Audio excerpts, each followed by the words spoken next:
Hello, I'm Lee Carroll. I have a marshmallow message for you. Greetings, dear ones. I'm Kryon of Magnetic Service.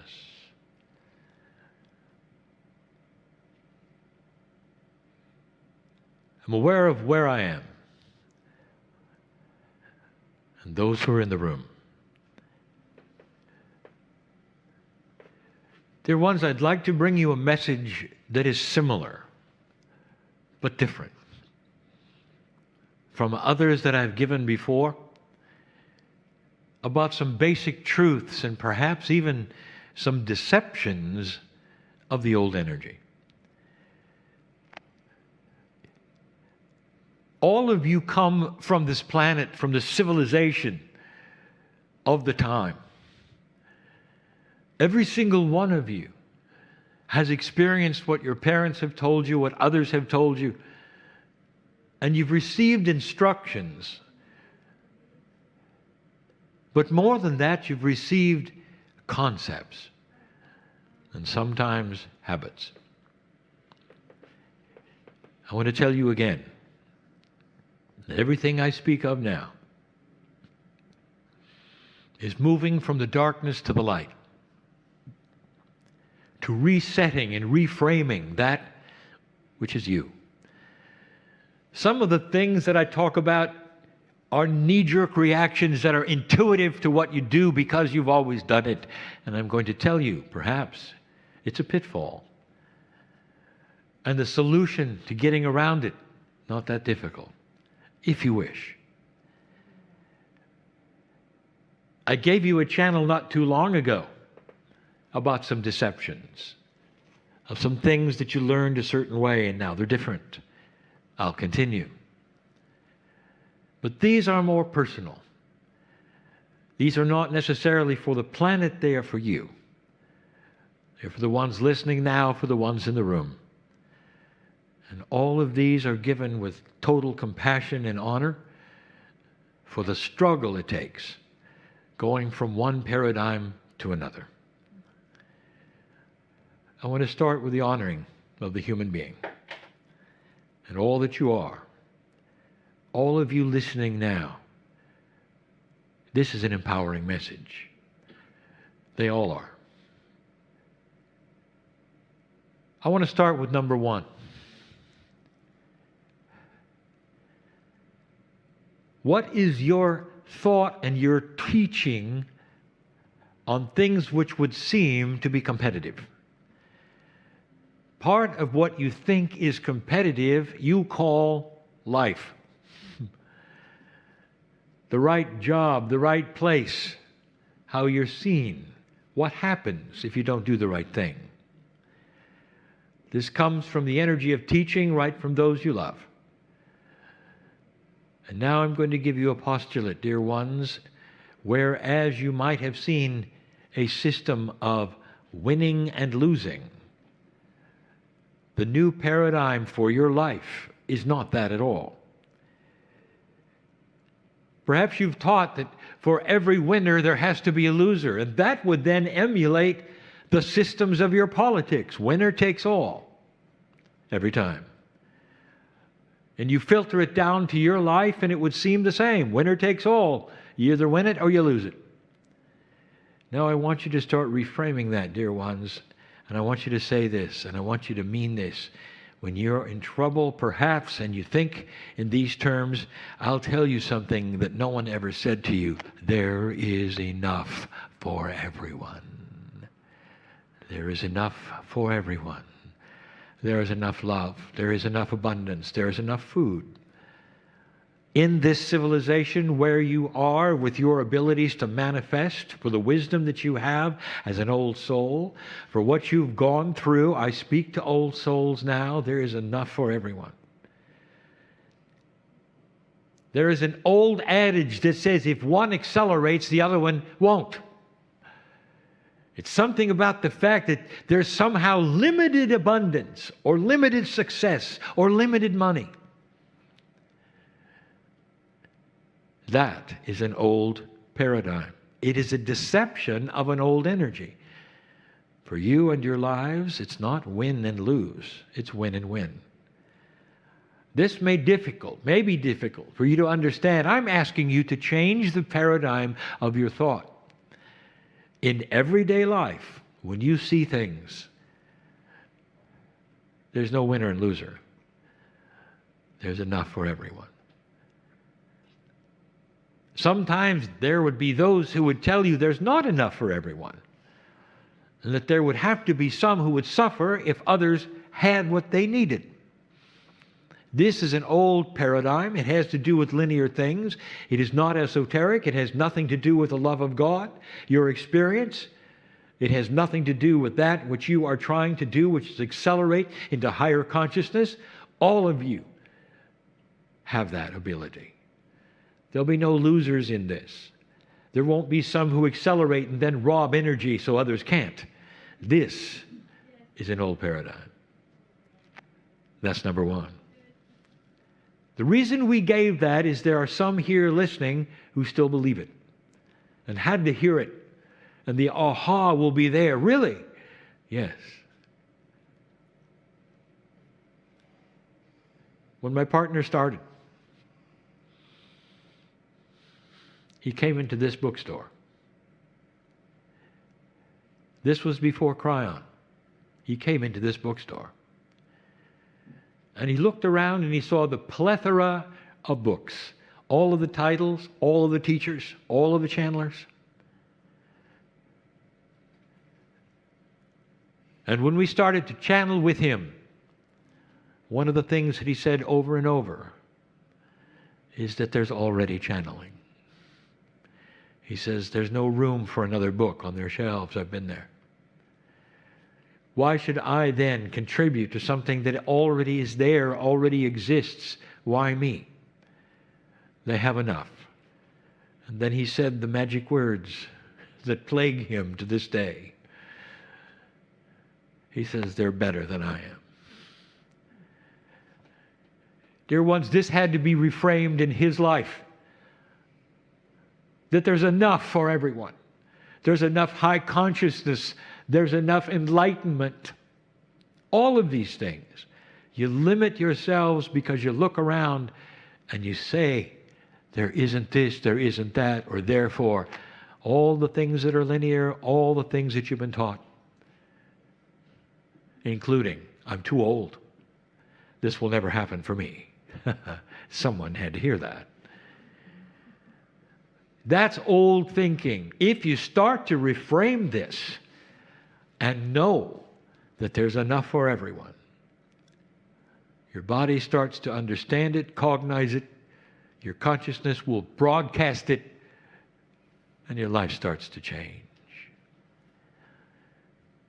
Let me give you the premise of Kryon, which is number 2. You're never alone. When my partner sat in the chair for the first time, it was frightening to him. Because what he felt was not anything that had words connected to it. He didn't hear anything. It was concepts that he felt immediately sitting in the chair after he had asked Spirit, if you're there, show me. Oh, that was so dangerous. It was dangerous because we showed him and his life changed. It was dangerous because he wasn't ready for the paradigm shift that took place. But what he felt made him weep.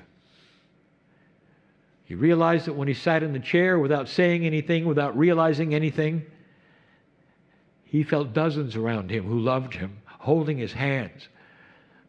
He could feel the light that was there. He didn't know what to do with it. And so he cried. It was overwhelming. It wasn't supposed to be there. For the first time, he realized that he was never alone, had never been alone in his life. And now he walks the planet knowing this, counts on it. It's given him peace. And so I say, what about you? What have you been told is there outside of you? I want you to drop all of that just for a moment and think again of what is there. The complexities of a multidimensional experience are exhaustive. It's too much to understand, to explain. And so we say the simplicity, you're never alone. And truly what we mean by that is that you can't be. You're designed to be with a group. Don't get linear. Don't name the group. Oh, how many? Where are they from? What's their name?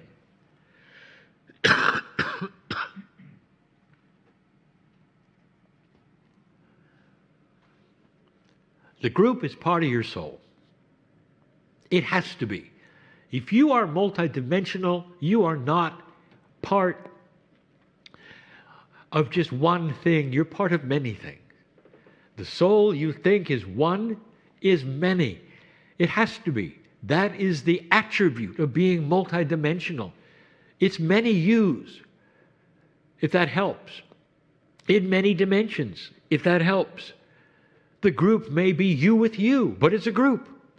Somehow it's together as one, and many ways it is apart as helpers. What if I told you that your guides were you? Would that diminish them to you? You're never alone. I want you to know that, because many of you feel you are. When you're done with this meeting or this recording, and you go to a place in your house, perhaps, and you want to feel alone, you can't. Go ahead, try it. We'll be there to disturb you. You cannot be alone. You can go into the woe is me.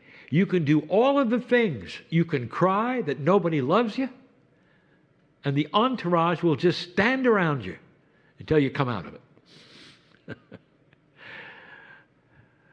We're all there. We have gone through everything you have gone through, dear ones. Not just you with you, not the multidimensional parts of your soul, but the connection you have to Spirit, to God, to all the other souls. Can you imagine how many people are in that room alone with you?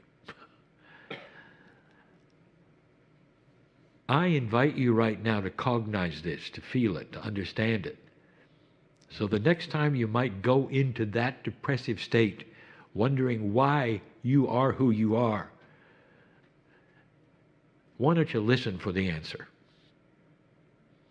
When the group uplifts you and wants to light a match, like they do in some concerts, where through the audience you will see all the matches raised in song, I want you to see that, and you're standing in the middle of the arena and everyone is singing your name. That is reality.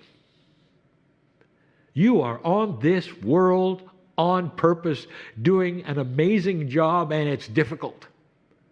And the support group knows it. And if you allow it, we'll light that match in an arena and sing your name. If for no other reason, to make you know and understand you're here on purpose and you're loved and known by name. You're never alone.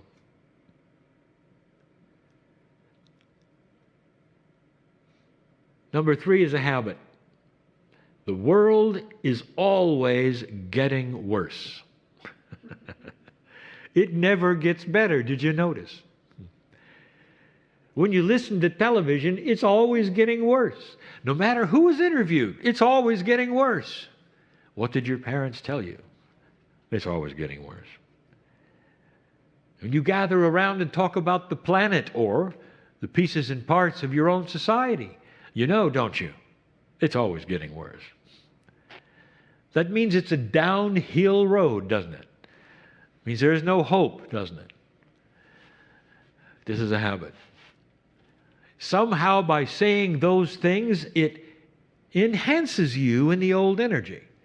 Because others feel the same way. You have something to commiserate with, to. You can unite in that which is worsedom. Everything is always getting worse. If you pipe up and say, well, yeah, but I think this is getting better, Your friends will look at you and say, "You're wrong. What's wrong with you?" You may even create a distance between you and your friends because things are not always getting worse for you. And that is the point. The old energy and the new energy, sometimes they clash. They don't come together. Sometimes it will take this for those to leave the conversation or wish you weren't there because you're not striking the doom that they want. Don't you know better? After all, the world's always getting worse. It isn't, dear ones. In fact, what is going on this planet right now is a readjustment of light and dark, a reevaluation, a reframing of human consciousness that will take some time. In the process, we've discussed what the planet is going through, what the weather is going through, the preparation for a new consciousness, what it's going through. We've talked about the wild cards that have come in to stir things up for you. We've talked about many kinds of shocks to some who will say, "See, it's worse and worse," and at the same time you realize that these things, what they think are worse, is simply because they're changed from what they had. Changed from what they had. Sometimes change itself means that things are getting worse. What do you do? What can you do? Dear ones, all you can do is to drop the box that you were taught in, to understand and cognize the shift that is going on that was prophesied by the ancients is the most positive thing that has ever happened to humanity. You're part of it. You sit in it. You're the old soul who's going to experience it. So start to give it lip service. And if not to those friends who want to say it's getting worse, perhaps to your children, perhaps to others who will listen. If not, then perhaps to a tree. Celebrating the fact that this planet is going through readjustment that may be difficult or seem like it's getting worse, but it is not. Celebrating light that hasn't happened here before. When light occurs and it hasn't happened, people are afraid. Because it's different, because it has energy, because it makes things look different, and that creates fear. It's easy to say things are getting worse. Dear ones, they're not. Not anymore. In the old paradigm, maybe so, but not now. In fact, the turnaround is just beginning. That's the solution. But I still ask you, watch for the habit. And if you're with friends you love and they have the habit, just don't chime in. You can say to yourself, every time they say it's getting worse, you can say, "That's just what you think." In your mind, of course. When they start talking about the itemization of what makes it worse, you can say, "Well, that's just what you think." In your mind, of course. And in that way, you sit there and you don't participate with them, but you can still be with them.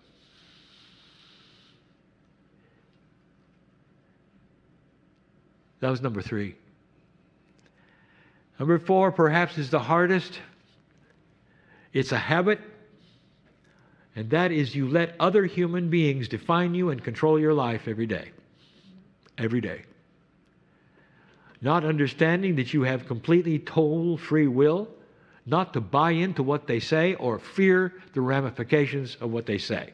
They may do. It happens at home, it happens at work. It's society-wide. It has to do with not only the infrastructure, but who's in charge and who is not, whether it's at home or at work. And what someone says then affects you.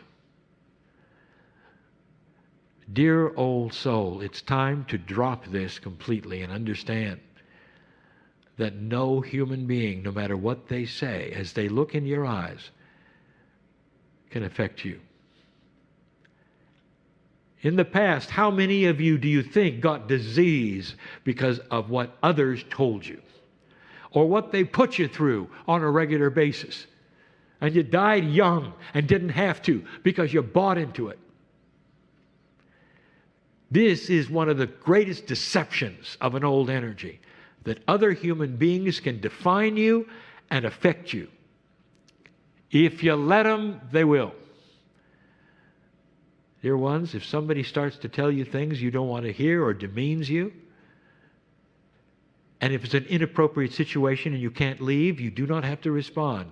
You can tune them out. You can shine your life. I am magnificent. This is not me. What they're saying is their issue, coming right out of their mouth, targeted at me. Did you ever think of that? Everything they say to you is their issue, targeted at you, has nothing to do with you. Can you disengage to the point where somebody can yell names at you and you are not feeling a thing? And if you can, congratulations. That's free choice. By the way, you'll live longer. Humans can cause other humans to die sooner and have disease. That's just the way of it. Because in an old energy, you buy into it, you fret about it, you fear, you worry. Kryon, you don't understand. This is my boss. Then get another boss. That is what we're telling you. If it's happening at home, you're going to have to reframe your own resistance to changing it. Perhaps it's a habit that you can't break. Let me tell you something. That doesn't exist. In this new energy with the light, that doesn't exist. You can break any habit at this point in time. You have more power for this than any time. There's more light. There's more help. The wind is at your back. You can stand in front of a constant abusive person and not feel anything except being sorry they're having a bad day. Whatever they say, they're echoing who they are to you. And you don't have to buy into it. Many needed to hear this, because that is where the crux, perhaps, of your discomfort right now is. That they will tell you you're nothing, or demean you. And for some unbelievable reason, in your magnificence, you believe it. That can change today. That is free choice. That's power, real power. The last one, number 5, is similar. Did you realize that when you center around groups of people and you start talking about other people or situations and you start complaining, it's a habit. Dear ones, I want you to reframe your conversation. If you cannot say something positive, don't say it. I want you to watch what happens. Number 1, your friends may stop being your friends. That's not an all bad thing. Find other friends who will speak more positive. But I want to tell you something, that everything you say and every situation you set up with your complaints is heard by your cellular structure. And in that, it's destructive. This is an energy, dear ones, that you are telling your body and the field and everything around you, almost like you're ordering an energy that's going to come and be delivered to you. We've said that before. But complaining perhaps is one of the chief issues that will come back on you over and over. It's a negative attitude that will sow seeds of negativity that will be in you. Did you know that? Complaining is a habit. You say, my whole society complains.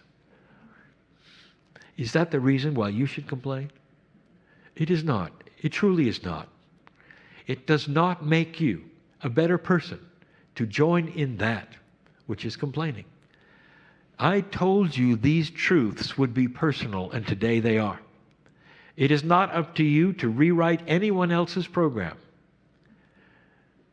but yours. I want you to think about that the next time you have an opportunity to complain about something that perhaps is complainable about. What can you do? You can think positive about yourself, about the situation, about that which others would complain about, and look at the other humans involved who may very well not know the habit that they are in as well. Can you see God in everything? Can you see God in other human beings? If you complain about situations, could you understand why situations might be there? Or there's no control. Can you see the upside or the light in any of these? This is not a silver lining on a cloud. Dear ones, this is a paradigm shift of thinking and speaking and consciousness. That's what it is. So what we're telling you is it's a habit to create conversations that literally will make you have a shorter life. It's a habit.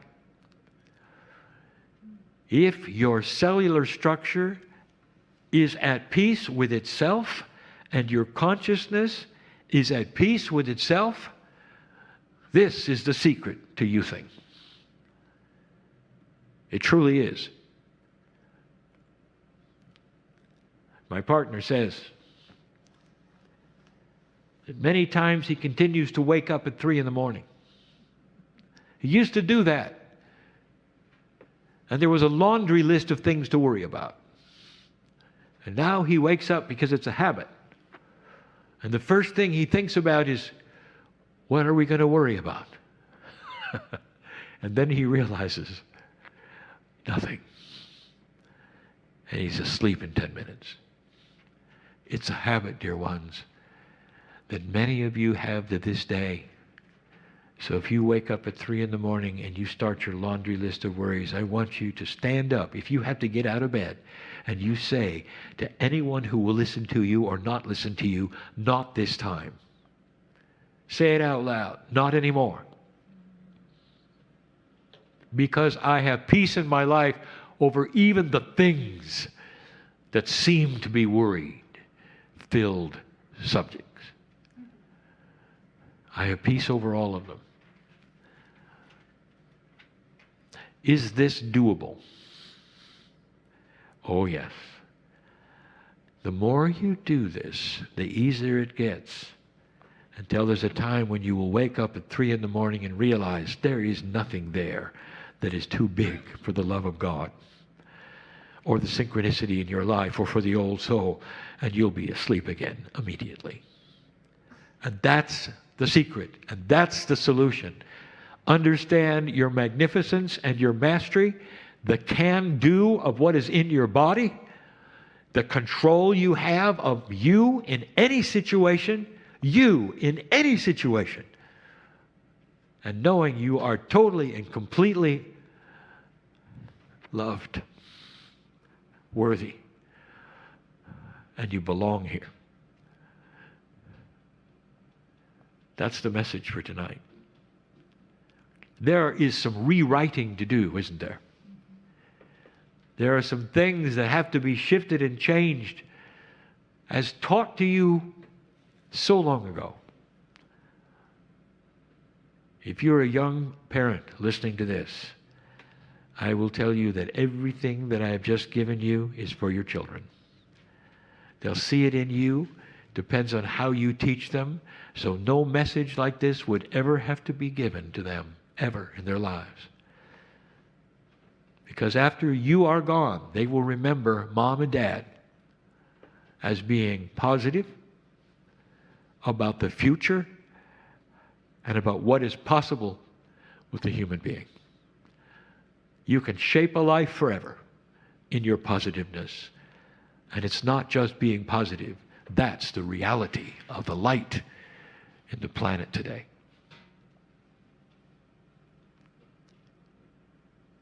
This message is given in love.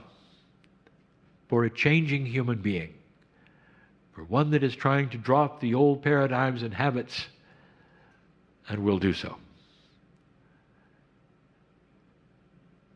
I've been here before, dear ones. I've been in societies going through this before, dear ones. I know what you're going through. I know where this is going. More than doable. It creates new human beings. You will surprise yourself in what you can do that you couldn't do before. Because today is different than yesterday. I invite you to see the light in all things. And so it is. Hello, I'm Lee Carroll. I have a marshmallow message for you.